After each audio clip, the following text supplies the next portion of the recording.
Vamos com os campeonatos estaduais. No Carioca, o Flamengo venceu o Fluminense por 2-0 no primeiro jogo das semifinais, com presença de vários desses reforços já dessa janela, né? Pois é, o De La Cruz, por exemplo, que a gente viu na reportagem, jogou muito bem pelo Flamengo. Que jogador. Já o Renato Augusto foi mal pelo Flu. E aí o time do Fluminense não foi bem ontem, não. O resumo do Fla-Flu tá nessa imagem. Com o resultado em conteste. E também tá nessa. A gente tem jogado mal a maioria dos clássicos e por isso que a gente não conseguiu vencer. Ontem foi mais Fla do que Flu. Muito mais em todos os sentidos. O time do Tite dominou o clássico, finalizou mais, conseguiu ser organizado e agressivo, correu mais também. Teve o poder de criação colocado à prova e correspondeu. Uma chance atrás da outra, especialmente no primeiro tempo. Da eficiência e da precisão, não dá para dizer o mesmo. Pro Fluminense, jogo difícil de digerir, noite estranha, apagada. Sem Samuel Xavier e André, Fernando Diniz escalou Guga e Renato Augusto. Preferiu começar com o Marcelo no banco e Diogo Barbosa entre os titulares. Nada funcionou. Faltou conexão. Então não foi por conta que jogou Renato Augusto e o Ganso. A gente errou uma enormidade de passes, a gente saiu jogando mal, a gente escolheu mal, saiu jogando curto, saiu jogando longo. Então o time não existiu por conta de um todo e isso eu sou responsável por conta disso. O tricolor suportou como pôde, o quanto pôde. Numa cena repetida desse campeonato carioca, os rubro-negros usaram e abusaram do direito de perder gols. De tudo que é jeito. Cebolinha parou em Fábio. De La Cruz escancarou o caminho para o Pedro, mas a cavadinha não foi das melhores. O uruguaio também quis tentar. Só aos 20 minutos, o Fluminense conseguiu esse chute com o Diogo Barbosa. Pedro escolheu o caminho possível e quase encontrou um golaço. O Flamengo deixou claro, não sossegaria enquanto não marcasse. E se era questão de tempo, tinha passado da hora. Pulgar enxergou Everton Cebolinha entre Guga e Arias. Flamengo 1-0. A bola cruzada lá do bolo e apareceu Cebolinha. E saiu barato. Grande jogo digno da grandeza do Fla-Flu, da qualidade técnica das duas equipes, de uma grande apresentação. Diniz voltou do intervalo com Marcelo na lateral esquerda, mas perdeu Ganso, machucado, no comecinho do segundo tempo. Lima entrou. O Flamengo também teve uma baixa por problema físico. Ayrton Lucas deu lugar a Vinha. Luiz Araújo assustou. Arias também. O equilíbrio durou quase nada. Cebolinha puxou o contra-ataque e Thiago Santos parou a jogada com falta. O zagueiro foi punido com cartão amarelo. Após a revisão do VAR, o juiz mudou a decisão e aplicou o vermelho. Uma nova e obrigatória pressão rubro-negra começava ali. Com a Arrascaeta, o Flamengo passou perto. Vitor Hugo contra Fábio, melhor pro goleiro.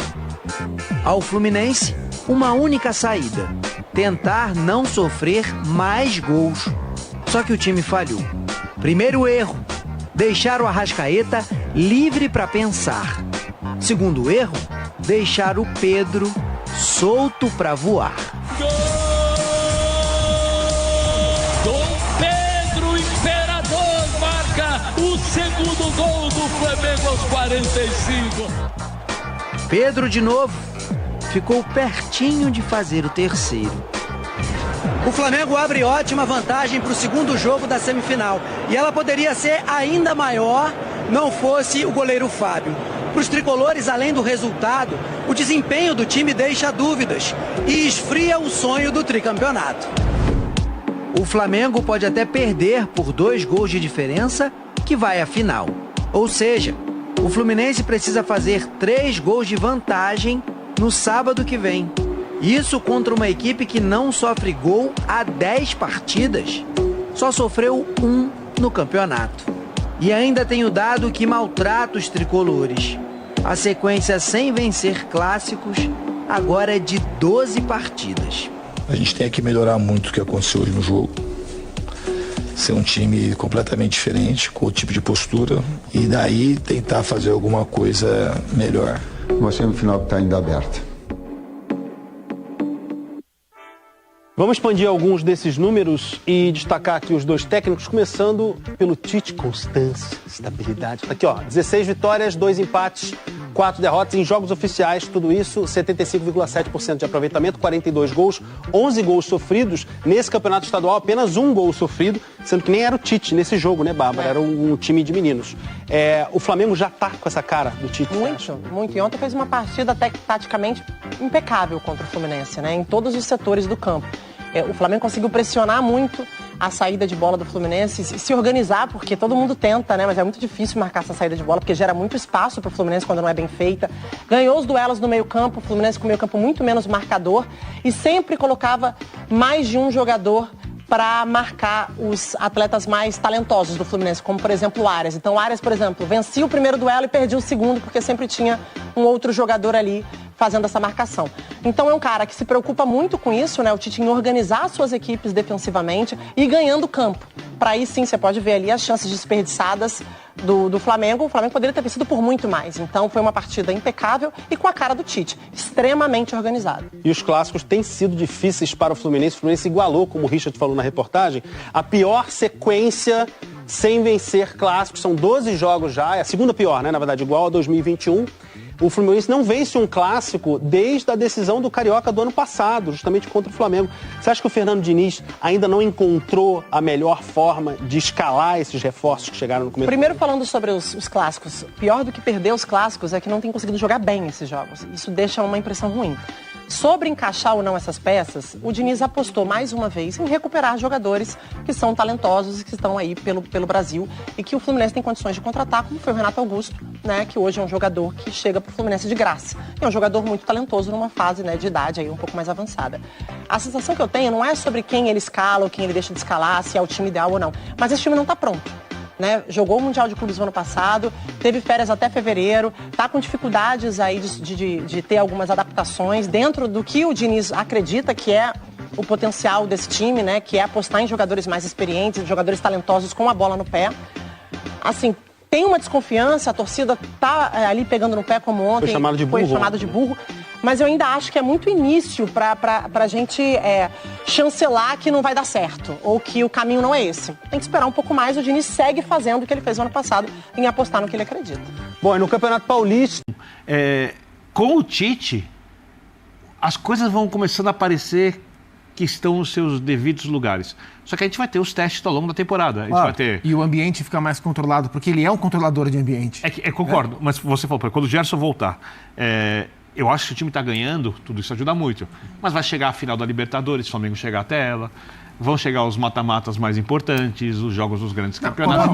Copa América de la Cruz vai estar fora. E os grandes jogadores querem jogar. O Gabigol. Autor de gols em todas as finais de Libertadores e de América. Sim. Flamengo numa final de Libertadores. No banco. Não vai ter problema essa coisa continuar assim. Mas não vai ter. E é isso que eu falo de a gritaria está diminuindo. As coisas nos seus devidos lugares. Se o Gabigol estiver melhor, o Tite vai botar o Gabigol para jogar. Sim. Eu não tenho dúvida disso. Agora, repito, essa é a grande questão. Agora, a bola está com os jogadores. Dentro de campo. Não com a história deles, porque o Bruno Henrique é, nesse momento, muito maior que o Tite no Flamengo. Saíram ambos agora. Não dá para comparar. O Gabigol, então, não dá para comparar. O Bruno Henrique, para mim, é o melhor jogador da melhor temporada de um clube brasileiro em muitos anos. 2019, Flamengo, Jorge Jesus. Sim, sim. Só que isso acabou. E até o fantasma do Jorge Jesus, o jeito de jogar do Jorge Jesus, tudo que se pedia do Jorge Jesus... O próprio time, só sobrou o Arrascaeta. Ano passado, uma temporada sem títulos, para mim, acabou com isso.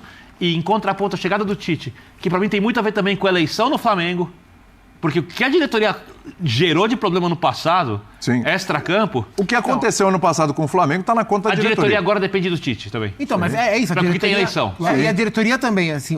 Facilita o trabalho do técnico. O Tite é um cara importante nesse processo do Flamengo para que as coisas no Flamengo fossem... De certa forma... normalizadas. E blindadas, porque o Flamengo vivia... O Gabriel tem uma entrevista célebre do Gabriel pro Eric Faria na saída de campo, não me lembro depois de qual jogo, onde ele fala que o Flamengo não é um Big Brother.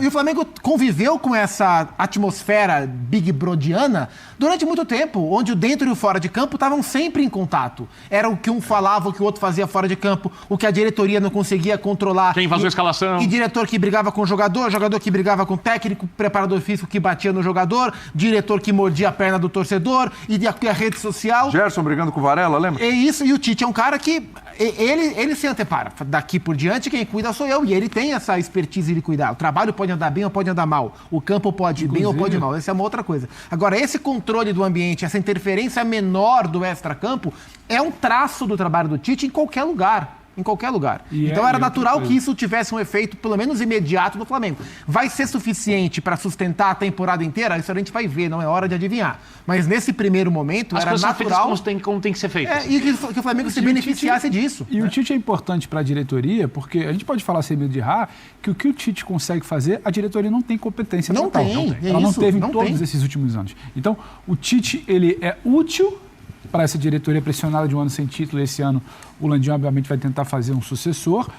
E ele também é útil do ponto que o Zupa já explicou, já detalhou. Ele consegue algo que desde o Jorge Jesus ficou se batendo. O Rogério tinha título, mas tinha questões internas. O Dorival tinha título, mas tinha uma avaliação de que tinha que fazer mais, o time tinha que fazer mais. As finais não agradaram. Quem chegou depois não conhecia o Flamengo, o Paulo, o Vitor Pereira. O Domi contrataram numa de que não sabiam por que contratar. Então, o Tite não. O Tite ainda resolve. O Tite ele é quase que um escudo perfeito para essa diretoria. E com a bola entrando, você se aproxima de uma tranquilidade que não é habitual no Flamengo. E é o melhor técnico brasileiro, se você parar para ver, claro, da década passada. 2018, 19 e 20, né? Há muito tempo. 19, 20, 21, a primeira gestão do Landim, 22, 23, 24, a segunda. Com exceção do período do Jorge Jesus... Não teve essa paz. O Flamengo, ele não dá paz pelo tamanho dele. Então, você começa a colocar as coisas no lugar com isso. E nada melhor que o que a gente fala. O que a gente barriga é bola e taça. Claro. Então, isso tudo começa a caminhar. Mas, claro, dinheiro, investimento, competência, qualidade no elenco, qualidade do treinador. E aí a diretoria não atrapalha. Porque você tem que ser muito incompetente para atrapalhar quando a roda começa a girar. 2023 é o grande exemplo. Né? A bagunça que foi o Flamengo nas últimas temporadas colocou em risco todo o potencial administrativo, econômico e, consequentemente, esportivo que o Flamengo tem. Sim. A ponto de, assim, a diferença do Flamengo para os demais, ela foi ficando menor, dada a bagunça. Porque o Flamengo ganhou o que ganhou em 2019, aí ganha o Campeonato Brasileiro com o Rogério Ceni com desconfiança, ganha os 2 campeonatos com o Dorival no momento em que o time estava caindo, então ganhou numa margem, ganhou na conta do chá do Atlético Paranaense, na conta do chá do Corinthians. Na conta da expulsão ali no Atlético Paranaense. A ponto da diretoria não renovar o contrato do Dorival Júnior. Então, assim, o Flamengo sobrou com o seu real potencial. O real potencial desse trabalho, ele não foi explorado até aqui na sua máxima potência o tempo inteiro, por causa da bagunça que é do campo para fora e muitas vezes do campo para dentro. Eu acho que essa temporada o Flamengo tem a chance de conseguir desfrutar de maneira mais serena do seu potencial. Sim. Acho que essa é uma boa notícia. Não sei se vai ser a tônica, mas por hora essa é uma boa notícia. Por exemplo, há anos o Flamengo não lidera uma rodada sequer do Campeonato de Pontos Corridos, que é a maior loucura para quem tem o melhor elenco do país há muito tempo. Há anos não, desde o título com Desde o título de 2021. Esse ano vai liderar. Foi janeiro é bem possível. Esse ano vai liderar. Vem cá, no jogo, momento vai liderar. O jogo vai liderar. Dá para escolher quem foi o melhor do Flamengo em campo? Melhor jogador para vocês? Pra mim, não. Talvez eu estaria... duro, hein? Os que eu mais gostei foram Pulgar e De La Cruz. Eu ia falar, o Pedro jogou uma enormidade, o Cebolinha jogou uma enormidade. Mas eu entendo que Envide fala, o Arrascaeta ele tem que fazer um papel que não lhe é comum sem bola e ele tem a qualidade de muitos lances passam pelo pé dele. A assistência pro Pedro no segundo agora, é brincadeira. A cavada que ele deu é difícil. É muita coisa bem encaixada. É muita coisa bem encaixada, mas eu ficaria também com esses 2 caras. O Pulgar e o De La Cruz me agradaram demais. E o De La Cruz construindo por dentro, né? Que é uma coisa... Brincadeira, ele acha passe por dentro é uma loucura ali. Não tem tanto espaço assim para você ficar construindo. Aí o Flamengo tem lance pelo lado, por dentro. Assim, por mais incrível que possa parecer, o jogador mais difícil de se substituir hoje é o Pulgar. Mais com a Arrascaeta? Mais pelo nível do reserva. Sim. E olha que o Flamengo... A diferença. Não é, o Igor Jesus é bom jogador. Não, e o Flamengo ano passado foi no Atlético Mineiro e contratou o Alan, que era um jogador badalado, que por questões médicas, as lesões minaram muito o começo do Alan no Flamengo. Mas ele é outro cara que quando tiver um ritmo tem potencial. Mas o Pulgar hoje é um cara que também se torna intocável nesse meio campo. Escolhe o de hoje, vai bem. É difícil, mas você consegue. Vai lá, vamos lá. O cara de hoje do jogo, evidentemente, jogador do Flamengo. Como eu sou fã dos operários, eu adoro os craques, mas eu gosto dos operários do esforço. E como tem assistência no lance, eu vou votar no Pulgar. Eu vou votar no De La Cruz só para ser justo. Você acha que eu fui injusto? Não, porque ficou Se você votasse no De La Cruz, eu votaria no Pulgar. É o hábito de F90, né? O hábito. Olha pra mim, olha pra ele, mas o F90, né? Essa defesa do Birner, dos operários, ela é muito bonita, porque assim, brincando, claro, quando o craque joga bem, é previsível, ele é um craque. Agora, quando o operário é o melhor em campo, é muito mais difícil para o operário ser melhor em campo do que para o craque. O que me agrada no Arrascaeta, inclusive, você espera a genialidade dele com a bola. O encaixe dele com o De La Cruz no primeiro tempo para brecar os dois caras de qualidade do outro lado, o Renato e o Ganso. Então, não é exatamente o que você vai esperar, mas você sabe que ele vai ter que entregar nesse time do Tite. Então, também me agrada por conta disso. Eu vou ajudar o Zupac. Recebi a informação da TSPN e vou... Recebeu a informação, aquelas privilegiadas. Agora. Os Carreiras só mandam pra você. E vou me atrapalhar. Não, manda lá. Apesar de eu continuar com o Pulgar, o De La Cruz hoje foi líder de ações com bola, 74, 54 passes certos em 59. E aí tem uma coisa que o da TSPN, Matheus, me chamou a atenção, e é uma coisa meio óbvia. A região do campo em que ele joga é uma região onde você perde a bola com mais facilidade. Sim. Por dentro ali, porque teoricamente está aglomerado, né? Talvez esse aproveitamento de passe altíssimo que ele teve, e o número de ações com bola, e essa predominância dele no setor, tem a ver com o fato de nenhum jogador do meio campo do Fluminense ter hoje perto da intensidade de jogo que ele tem. Então ele, o André seria esse cara, o André não estava em campo. Sim. Então acho que ficou mais tranquilo pro De La Cruz jogar, para mim ele foi o melhor do jogo. Porque tem uma coisa sobre o Fluminense que... o grande mérito do Flamengo para mim hoje foi a capacidade de retomar a bola no campo de frente. O André não jogou, atrapalhou. Eu entendo que o André faz muita falta, mas eu acho que muito mais nesse aspecto que o Zupac falou do que na saída de bola. Porque você vai dizer que o Renato Augusto não tem capacidade de entender a escalação do Renato foi por isso. Para ter a saída de bola. Para tentar aproximar o Fluminense daquilo que o Fluminense é como time. E o Fluminense frequentar o campo de frente constantemente. Só que isso não deu certo. E a partir do momento que isso não deu certo, ter o Renato com o Ganso, com tanta gente, tornou o Fluminense menos competitivo. Então, assim, a ideia inicial de ser o Fluminense com qualidade para sair não funcionou, e em decorrência disso, a fragilidade da escolha se mostrou em sendo um time menos competitivo sem bola. Sabe aquela coisa que algumas pessoas falavam e pararam de falar porque o Fluminense foi campeão da Libertadores? Olha a idade dos jogadores. O Fluminense tem muitos jogadores que fisicamente não rendem tão bem como jogadores mais jovens. Não foi por causa da idade, mas hoje parecia um jogo com esses que as pessoas imaginaram que iam ver do Fluminense com o Ganso em campo, né, com jogadores mais lentos, que não conseguem marcar, que não conseguem recuperar a bola, que é uma coisa, obviamente, não existe.